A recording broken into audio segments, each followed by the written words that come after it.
আসসালামু আলাইকুম মাই beloved viewers, I hope তোমরা সবাই ভালো আছো।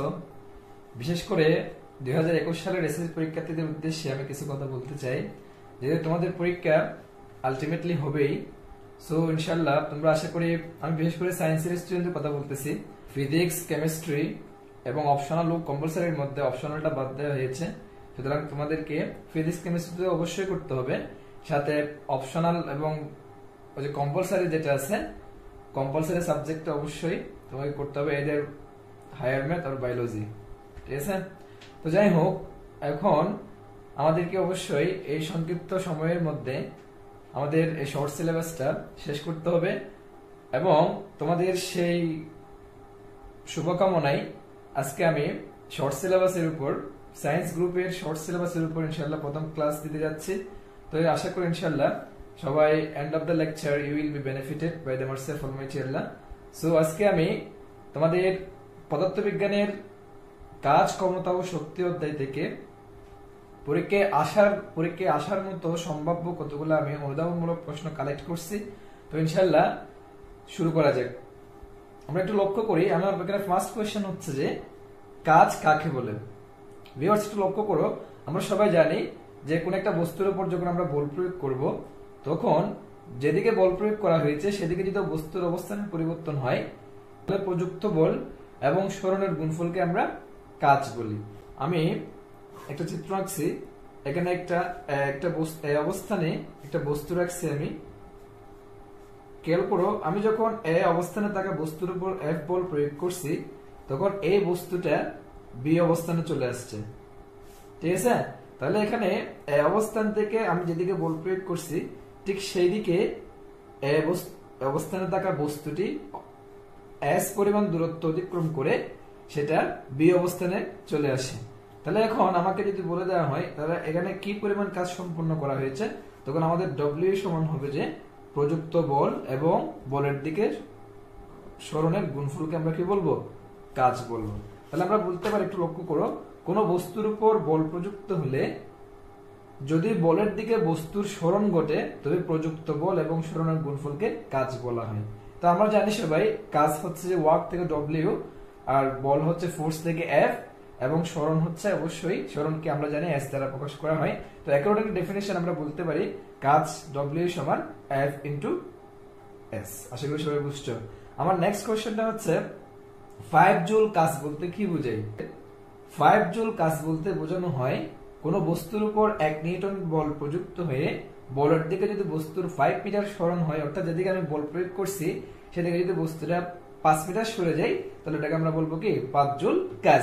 অথবা আমরা এই ডেফিনেশনটা ভিন্নভাবে দিতে পারি, 5 জুল কাজ বলতে বোঝায় কোন বস্তুর উপর 5 নিউটন বল প্রযুক্ত হয়ে বলের দিকে বস্তুর 1 মিটার সরণ করে। অর্থাৎ আমি যদি একটাকে 5 ধরি, তাহলে অবশ্যই একটাকে কি ধরতে হবে? 1 ধরতে হবে। ফর এক্সাম্পল, এখানে আমি বলটাকে 1 নিউটন ধরে নিচ্ছি, তখন বস্তু সরণ হয়েছে কত? 5 মিটার। আর যখন আমি বলের পরিমাণটা যখন 5 নিউটন ধরে নিচ্ছি, তখন অবস্থানের পরিবর্তন ধরছে কত? 1 মিটার। অর্থাৎ তোমরা যে কোনো একভাবে লিখলেই হয়ে যাবে। তো ভিউয়ার্স একটু লক্ষ্য করো, আমার তাহলে কাজ কাকে বলে এবং 5 জুল কাজ বলতে কি বোঝায়, এই জিনিসটা আশা করি সবাই বুঝছো। এখন আমরা জানবো থিটা কোণে কাজ সম্পন্ন হলে ওই সময় আমরা তার ব্যাখ্যাটা, এক্সপ্লেনেশনটা কিভাবে দিব। অর্থাৎ আমি যদি বলি যে এখানে এ অবস্থানে থাকা একটা বস্তুর উপর যখন আমি এফ বল প্রয়োগ করছি, তখন এই বস্তুটা যেদিকে বল প্রয়োগ করা হয়েছে সেদিকে না গিয়ে, অর্থাৎ এদিকে না গিয়ে সেটা আমার আনুভূমিকের সাথে 30 ডিগ্রি কোণ উৎপন্ন করে পি অবস্থানে গিয়ে থামলো। এখন পি অবস্থান থেকে যদি আমি একটা লম্ব টানি, তাহলে দেখা যাবে একটা সমকোণী ত্রিভুজ হবে, এবং এই কোণটা যদি 90 ডিগ্রি হয়, তাহলে অবশ্যই তোমরা জানো অ্যাকর্ডিং টু সমকোণী ত্রিভুজ অবশ্যই সমকোণের বিপরীত বাহুকে আমরা কি বলি? অতিভুজ বলি। তাহলে এখানে অবশ্যই ভূমি এবং অতিভুজের অনুপাত পাওয়া যাচ্ছে। তো এই সময় আমাদের কাজের পরিমাণ হিসাব করতে গেলে অবশ্যই ডব্লিউ সমান এফ এস কস থিটা লিখতে হবে। এবার রিজনটা দেখো, অর্থাৎ এখানে এই যে আমরা লম্বটা টানার পর এটা এ থেকে এই অবস্থান থেকে এদের পর্যন্ত যে মধ্যবর্তী যে ডিসটেন্সটা পাবো, ওটাই হচ্ছে বলের দিকে সরণের রূপাংশ। অর্থাৎ একটু এক্সপ্লেনেশনটা দেখো, কোন বস্তুর উপর বল প্রযুক্ত হয়ে বস্তুটি বলের দিকে থিটা কোণে সরে গেলে ওই প্রযুক্ত বল এবং বলের দিকে সরণের উপাংশের গুণফলকে কাজ বলা হয়। অর্থাৎ এই বস্তুটার উপর এফ বল প্রযুক্ত হয়ে যদি থিটা কোণে সেটা সরে যায়, বলের দিকে না গিয়ে যদি থিটা কোণে সরে যায়, ওই সময় এই প্রযুক্ত বল এবং বলের দিকে সরণের রূপাংশের গুণফলকে আমরা কি বলবো, কাজ বলবো। That is W is equals to Fs cos theta.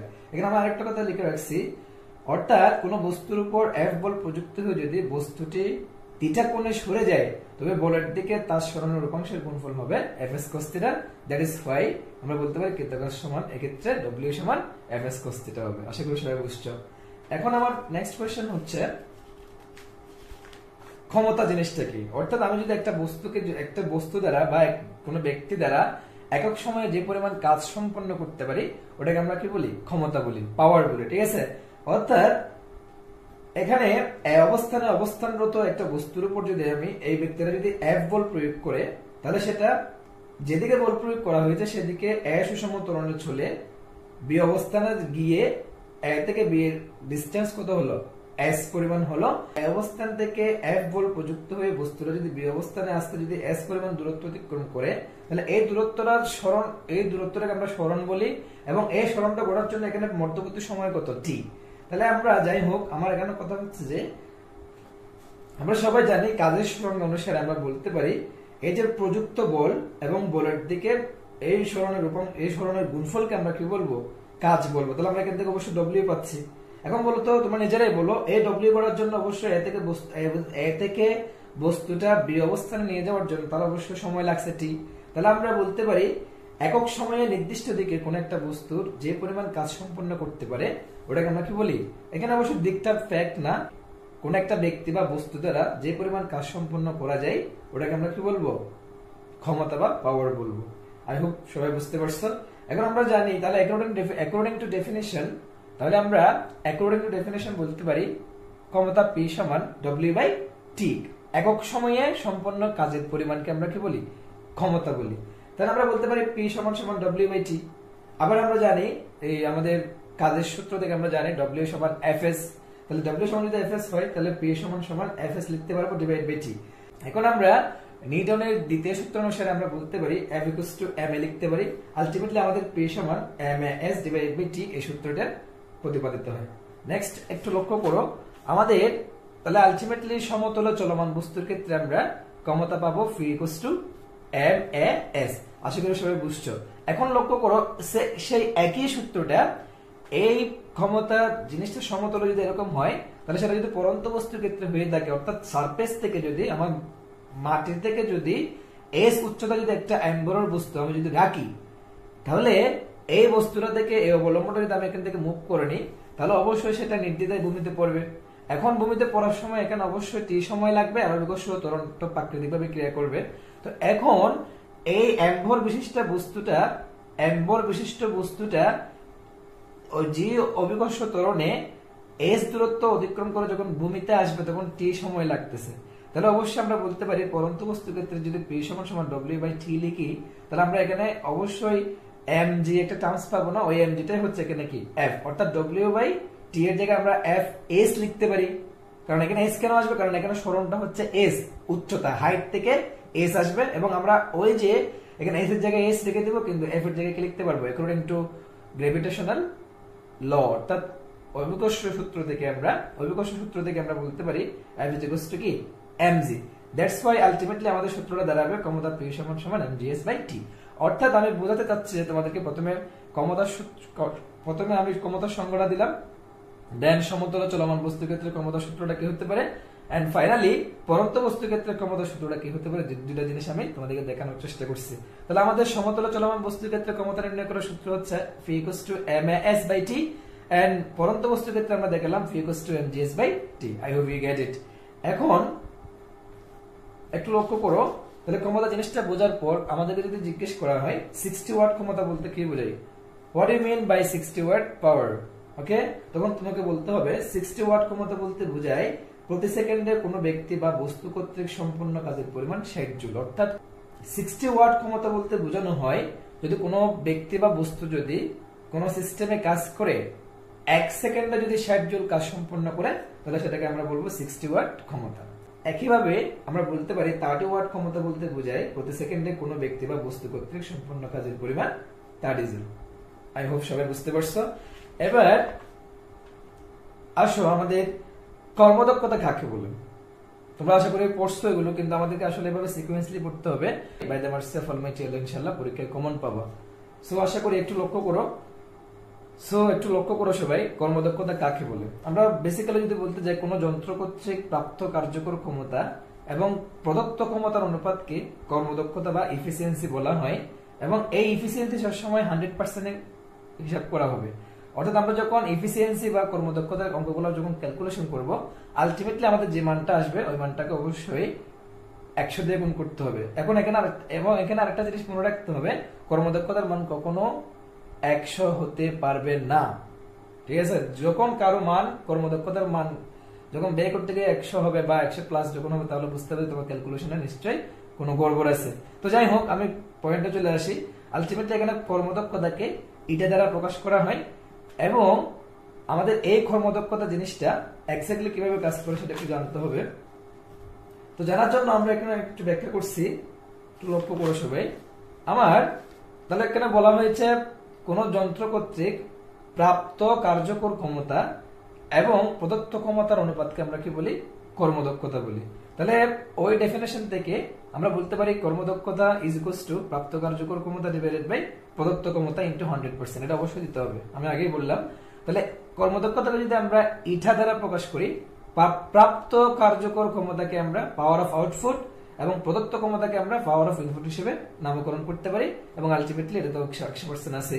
So আমাদের সূত্র হবে, অনেকে তুমি চাইলে অনেকে লিখে এটা তুমি চাইলে লিখতে পারো, আসলে আমরা পাওয়ার অফ আউটপুটকে পি দিয়ে এবং পাওয়ার অফ ইনপুটকে পি প্রাইম দিয়েও ডিনোট করতে পারি। তো যাই হোক, তুমি যেভাবে লিখো না কেন, তোমার যদি ক্যালকুলেশন ঠিক থাকে আর তোমার সিম্বল গুলো ঠিক থাকলে তুমি অবশ্যই নাম্বার পাবা। এই হলো আমাদের আজকের মোটামুটি কর্মদক্ষতা নিয়ে কথা। আবার একটু লক্ষ্য করো, এখানে আমি নেক্সট কোয়েশ্চেন দিছি, কর্মদক্ষতা কাকে বলে আমরা জানলাম, সূত্র কি হতে পারে তাও জানলাম।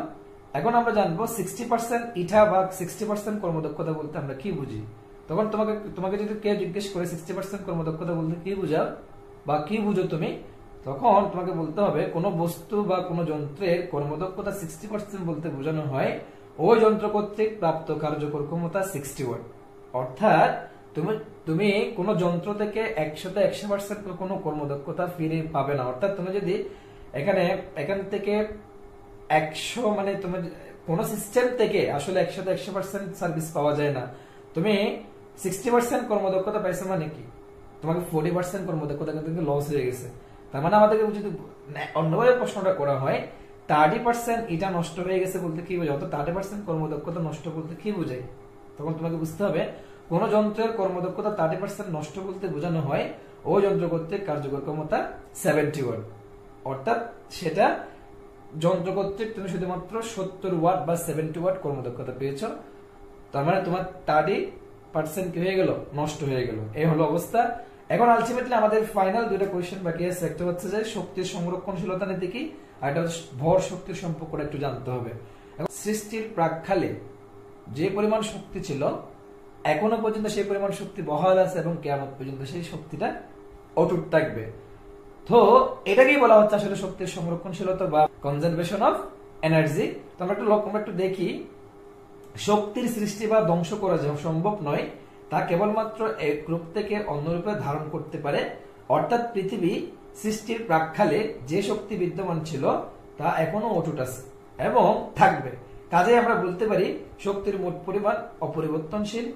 একেই শক্তির সংরক্ষণশীলতা নীতি বা the principal of conservation of energy বলা হয়। I hope you get it. আমাদের ফাইনাল কোয়েশ্চেনটা হচ্ছে ভর শক্তির সম্পর্ক, actually what is the relationship between mass and energy. এই জিনিসটা আবিষ্কার করেছেন আমাদের ফিজিক্সের সবচেয়ে বড় বিজ্ঞানী, আমরা সবাই জানি, স্যার আলবার্ট আইনস্টাইন।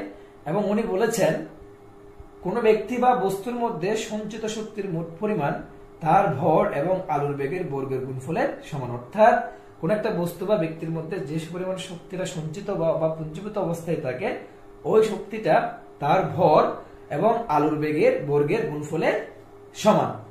এখন বস্তুর ভর যদি m হয় এবং আলোর বেগ যদি c হয়, তাহলে আইনস্টাইনের ভর শক্তি সম্পর্ক থেকে আমরা লিখতে পারি E = mc²। আমরা সবাই জানি এই সূত্রটা হচ্ছে অনেক বড় একটা বিখ্যাত সূত্র। এবং এখানে E হচ্ছে এনার্জি, m হচ্ছে মাস বা ভর, c হচ্ছে আলোর বেগ। এবং এখানে আরেকটা জিনিস মনে রাখতে হবে, আলোর বেগের মান হচ্ছে অলওয়েজ 3 × 10⁸ ms ইনভার্স 1। তো এই হলো মোটামুটি আজকে আমার আলোচনার প্রশ্ন, এবং আমি চেষ্টা করেছি তোমাদেরকে বুঝিয়ে দেওয়ার জন্য। I tried best to make you understand. এই যে অনুধাবনমূলক প্রশ্নগুলোর ধরন কিরকম হতে পারে, আমি এখানে মোটামুটি 11টা প্রশ্ন নিয়ে আসছি এবং তোমাদেরকে পয়েন্টগুলো বোঝানোর চেষ্টা করছি। আশা করি সবাই বুঝতে পারছো। এবং তোমরা এই 11টা প্রশ্ন পাশাপাশি বইয়ে যদি আরো সম্ভাব্য কিছু প্রশ্ন থাকে বা আমি যদি আরো বাকি থাকে তাহলে ইনশাআল্লাহ নেক্সট ক্লাসে দিব। তো আশা করি সবাই এই ক্লাসটা দিয়ে উপকৃত হবে, এবং তোমরা আমার টিউটোরিয়ালটা যখন দেখবা আশা করি ইনশাআল্লাহ তোমরা অবশ্যই এটা ভিডিও পজ করে কিংবা স্ক্রিনশট করে নোট করে নিবা। আশা করি তোমরা ইনশাআল্লাহ এভাবে যদি প্রিপারেশন নাও আস্তে আস্তে প্রত্যেকটা চ্যাপ্টার শেষ হয়ে যাবে। তো আমার একটা খেয়াল আছে, ইনশাআল্লাহ আমি চেষ্টা করব আমি প্রত্যেকটা তোমাদের যে শর্ট সিলেবাসে দেওয়া হয়েছে ফিজিক্স কেমিস্ট্রির উপরে I will try my best যে তোমাদের প্রত্যেকটা চ্যাপ্টার বা প্রত্যেকটা ইম্পর্টেন্ট টপিকের উপরে ভিডিও বানিয়ে তোমাদেরকে দেওয়া, এবং ইনশাআল্লাহ তোমরা সেগুলোর সঠিক ব্যবহার করবা এবং তোমাদের ইনশাআল্লাহ পরীক্ষা ভালো হয় মতো শুভকামনাই। আজকে ক্লাসটা আমি এতে টানলাম। All the best. আসসালামু আলাইকুম। দেখা হবে ইনশাআল্লাহ পরবর্তী ক্লাসে।